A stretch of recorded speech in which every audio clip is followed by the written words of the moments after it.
স্বাগতম online billing accounting inventory সফটওয়্যারে। আজকে আমরা সফটওয়্যারের মধ্যে সবচেয়ে গুরুত্বপূর্ণ যে বিষয়টি হচ্ছে বিল ইনভয়েস, চালান, বকেয়া রিপোর্ট। বিল ইনভয়েস, চালান এবং বকেয়া রিপোর্ট, এই বিষয়গুলো নিয়ে আজকে পুরো ভিডিওটা করব। আপনারা আশা করি ভিডিওটা না টেনে সম্পূর্ণ দেখবেন। আপনাদের বিল ইনভয়েস, বকেয়া রিপোর্ট নিয়ে কোনো ঝামেলা থাকবে না আশা করছি। আসুন আমরা আমাদের ভিডিওতে চলে যাই। তো আমরা আমাদের ডেমো লিঙ্কে আছি। আমরা এখান থেকে আইডি পাসওয়ার্ড দিয়েই লগ ইন করবো। আমরা লগ ইন করলাম। লগ ইন করার পরে আমরা আমাদের সফটওয়্যারের মধ্যে আমরা সরাসরি চলে যাব কোথায়, আমাদের বিল ইনভয়েস থেকে অ্যাড নিউ। একটু বুঝাই আসি আপনাদেরকে, এখানে অনেকগুলো অপশন আছে, একটু বুঝবেন। প্রথমত হচ্ছে আপনাকে বিল করার জন্য একটি ক্লায়েন্ট দরকার হবে। সেটি আপনি যে ক্লায়েন্টই অ্যাড করেন না কেন, ক্লায়েন্টের নাম দেন বা নাম না দেন বা নাম ছাড়া দেন, একটা ক্লায়েন্ট আপনার এখানে লাগবে। প্রোডাক্ট তো অবশ্যই লাগবে, প্রোডাক্ট আপনার স্টকে থাকতে হবে। স্টক ছাড়াও আপনি বিক্রি করতে পারবেন যদি আপনি চান যে না উইদাউট স্টকে আপনি প্রোডাক্ট বিক্রি করবেন। অ্যাডভান্স সেলস যেটাকে বলা হয়, যে আপনার স্টকে প্রোডাক্ট নাই তারপরেও আপনি সেল করবেন, সেটাও আপনি করতে পারবেন। ডিসকাউন্ট আপনি দিতে পারবেন হচ্ছে ফ্ল্যাট এবং পার্সেন্টেন্সে। ভ্যাট আপনি ফ্ল্যাট এবং পার্সেন্টেন্সে আপনি দিতে পারবেন। ট্রান্সপোর্ট ফেয়ার এবং হচ্ছে লেবার কস্ট, যদি আপনার গাড়ি ভাড়া থাকে সেটা আপনি অ্যাড করতে পারবেন এবং লেবার কস্ট আপনি অ্যাড করতে পারবেন। অ্যাকাউন্ট, কোন অ্যাকাউন্টে আপনি টাকাটা পেমেন্ট নেবেন, এই বিলের টাকাটা কোন ক্যাটাগরিতে নেবেন, এখানে রিসিভ অ্যামাউন্ট। তারপরে হচ্ছে আপনার সেভ অ্যান্ড প্রিন্ট এবং হচ্ছে অ্যাড সেভ, যেটাকে আপনি দেন। সরাসরি যদি আপনি সেভ দিয়ে প্রিন্ট বের করতে চান সেটা করতে পারবেন, অথবা যদি শুধু সেভ করে রেখে দিতে চান সেটাও করতে পারবেন। এবং এসএমএসের ব্যাপারটা তো আছেই, টিক চিহ্ন থাকলে এসএমএস যাবে। তাহলে আমরা একটি প্রথমত ক্লায়েন্ট অ্যাড করব।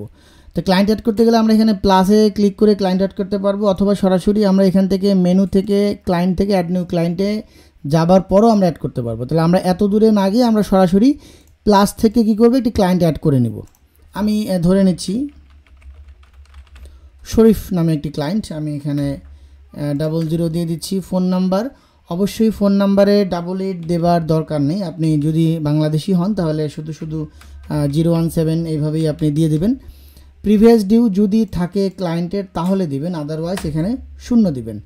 ইমেল অ্যাড্রেস থাকলে দিবেন, নাহলে দরকার নেই। তাহলে আমি এখানে কি করলাম, আমি ফোন নাম্বার 00 দিয়ে আমি এখানে অ্যাড ক্লায়েন্টটা আমি অ্যাড করে নিলাম। ঠিক আছে, ক্লায়েন্টের ডিউ কত এখন? 0। যেহেতু ক্লায়েন্টের সাথে আমার কোনো লেনদেন হয়নি, আমার এখানে তার ডিউ হচ্ছে 0। আমি এখানে একটা প্রোডাক্ট দেবো, আমি প্রোডাক্ট দিয়ে দিচ্ছি ল্যাপটপ, একটা দিলাম। আমি এখানে আরেকটা প্রোডাক্ট দিই, আর এখানে আইরন মার্ট নামে একটা আছে, এখানে মাইনাস দেখাচ্ছে। তারপরে দেখি আমি সেল দেওয়া যায় কিনা। আমি 2 পিস দিলাম, দেখাচ্ছে স্টকে প্রোডাক্ট নাই কিন্তু, তার মানে আমি এটাকে ওভার সেল করব। এটাতে আছে 8 পিস, আমি এটাতে দিব হচ্ছে 2 পিস। সব মিলে প্রোডাক্টের দাম আসতেছে, সেল প্রাইস 30,000 টাকা, 30 টাকা এবং 60 টাকা হচ্ছে আমার প্রাইস আসলো। বাকিগুলো আমি চাচ্ছি এখানে 60 টাকা আমি ডিসকাউন্ট দিব, তাহলে আমার 60,000 টাকা প্রাইস আসবে। ভ্যাট আমার দরকার নাই, ট্রান্সপোর্ট 0, আমার লেবার কস্ট 0, সবই 0 থাকলো। আমি এখানে অ্যাকাউন্ট আমি এখানে দিয়ে দিচ্ছি, এখানে ক্যাশ ড্রয়ার দিলাম, এখানে সেলস দিলাম ক্যাটাগরি, এবং পেমেন্ট আমি কত টাকা নিব। আমি চাচ্ছি এখান থেকে ওনাকে 50,000 টাকা আমি পেমেন্ট নিয়ে নিব। 10,000 টাকা আমার ডিউ থাকবে। এই দেখেন 10,000 টাকা কিন্তু ডিউ আছে। এই ডিউ টাকাটা আমরা পরবর্তীতে আবার রিসিভ করব, দেখব যে বাকি টাকাটা শুধু বিল না করে বাকি টাকাটা আমরা কিভাবে নিতে পারি। আচ্ছা, যদি আপনি চান কিছু ডেসক্রিপশন লিখতে পারেন যে কবে বাকি টাকাটা দিবে, এই টাইপের কিছু নোট যদি প্রয়োজন হয়। আমি এখানে সেভ দিলাম। সেভ দেওয়ার সাথে সাথে আমার ইনভয়েস অ্যাডেড সাকসেসফুলি লেখা আসলো, ইনভয়েসটা সেভ হলো। সেভ হওয়ার পরে আমরা ইনভয়েস লিস্টেও চলে আসলাম। টোটাল বিল ছিল আমার 60,000 টাকা, ডিসকাউন্ট আমার ছিল 60 টাকা, সব মিলে আমার যেটা বিল আসছে সেটা ডিউটাও এখানে চলে আসছে। আমি এখানে চালান এবং হচ্ছে পস এবং হচ্ছে ইনভয়েস ভিউ, আমাদের এখানে 3টি অপশন আছে। তাহলে আমি এখানে প্রথমত ইনভয়েস ভিউটা একটু দেখে আসি। এটা হচ্ছে আমাদের ইনভয়েস ভিউয়ের ডিজাইন। আপনারা চাইলে পারে ইনভয়েসের হেডার আপনাদের মতো করে নিতে পারেন। যদি মনে হয় যে আমাদের এই বিলের ডিজাইনটা ভালো লাগছে না, আপনারা আপনাদের মন মতো বিলের ডিজাইন করতে পারেন। এটা আমরা একেবারেই যেটাকে বলা হচ্ছে কাস্টমাইজড করে রেখেছি। আপনারা আপনাদের মনে যেভাবে চায়, যতটুকু সুন্দর মনে করেন, আমাদের কাছে এটা স্ট্যান্ডার্ড মনে হয়েছে, আমরা এটাকে রেখে দিয়েছি। আপনাদের কাছে যদি মনে হয় যে না হেডিংটা আপনার মতো করে করবেন, ডিজাইন হবে, তাহলে সেটা অবশ্যই করা যাবে, সেটা নিয়ে কোনো ডাউট নেই, আমরা সেটা করে দিব। আচ্ছা, তাহলে আমরা বিলটা দেখলাম। আমি এবার একটু পজ ভিউতে যাই। আমাদের ছোট যে পজ প্রিন্টার, ব্লুটুথ ছোট পজ প্রিন্টার হোক, তারপরে হচ্ছে যে আমরা যেটা সুপার শপে দেখি 3 ইঞ্চির যে পজ প্রিন্টারগুলো, একটা হচ্ছে A4 সাইজের প্রিন্ট দিতে পারবেন, আর একটা হচ্ছে 3 ইঞ্চির যে পজ প্রিন্টারগুলো থাকে সেটি দিয়ে আপনি প্রিন্ট দিতে পারবেন। আমি এখানে পজ ভিউতে গেলাম। পজ ভিউতে যাওয়ার পর আমার এটা কিন্তু পজের ডিজাইন অলরেডি চলে আসছে। আপনি জাস্ট পজ প্রিন্টার লাগানো থাকলেই প্রিন্ট হবে, এখানে প্রিন্টে ক্লিক করলেই প্রিন্টটা হয়ে যাবে। এরপর হচ্ছে চালান। আমি এখান থেকে কি করব, চালান ভিউতে ক্লিক করলে এবার আমি প্রত্যেকটা বিলের সাথে অবশ্যই চালান দরকার হয়। চালানের মধ্যে জাস্ট যেভাবে চালানটা হয় সেটাই থাকবে। আপনারা চালানটা কি করবেন, আপনারা গাড়ির সাথে আপনারা দিয়ে দেন। তাহলে আমরা আমাদের এই সফটওয়্যারের মাধ্যমে কি করলাম, বিল করলাম, আমরা হচ্ছে পজের ভিউ দেখলাম, A4 সাইজের ভিউ দেখলাম, এবং হচ্ছে আমরা চালানের ভিউটা দেখলাম। তাহলে আমরা এইগুলো শেষ। এবার আমরা চলে যাচ্ছি বাকির রিপোর্টে। তাহলে আমরা এবার চলে যাব ক্লায়েন্ট থেকে। আমরা যদি ক্লায়েন্ট লিস্টে একটু যাই, আমাদের ক্লায়েন্ট ছিল হচ্ছে শরীফ, তার বাকি কিন্তু দেখেন 10,000 টাকা আছে এখানে দেখাচ্ছে। ভালো করে খেয়াল করেন, এখানে কিন্তু কি করতে 10,000 টাকা সে দেখাচ্ছে যে আমার এই বাকিটা আছে। তাহলে আমি বাকি টাকাটা পরিশোধ করব কিভাবে, সেটা একটু আমার দেখতে হবে যে বাকি টাকাটা আমার পরিশোধ কিভাবে হবে। তাহলে যখন আমি একটু ডিউ রিপোর্টেও যাই, আপনাদেরকে ডিউ রিপোর্টটা দেখে আসি। ডিউ থেকে আমরা ডিউ লিস্টে আমি যাই একটু। ডিউ লিস্টে গেলেও দেখাচ্ছে কিন্তু আমার এই যে শরীফের কাছে 10,000 টাকা বাকি আছে। এখন শুধুমাত্র সে টাকাটা জমা করবে, কোনো বিল করবে না। তাহলে এখান থেকে আমি কি করব, রিসিপ্ট থেকে আমি এখানে অ্যাড নিউ রিসিপে যাব। এখানে আমি শরীফ দিয়ে দিব, শরীফের বাকি 10,000 টাকা চলে আসছে। কোন ইনভয়েসের সেটা আসলো, আমি ডিসক্রিপশন দিলাম, 10,000 টাকা সে আমাকে দিয়ে দিবে।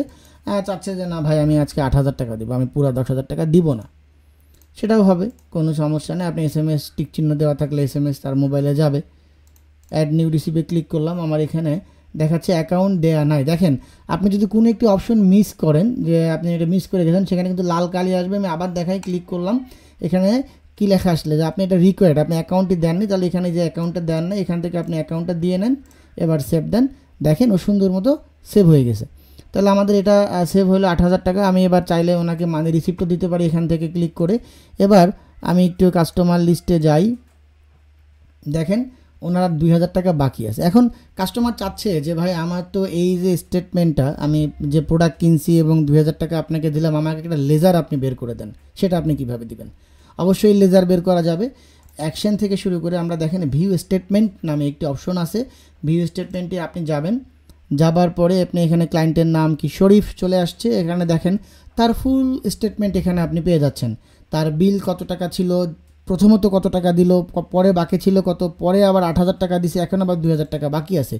একটা ক্লায়েন্টের ফুল যে লেজার, আপনি চাইলে তাকে কী করতেন, প্রিন্টে ক্লিক করে আপনি যদি প্রিন্টার লাগানো থাকে তাহলে কি হবে, প্রিন্টারে প্রিন্ট হবে।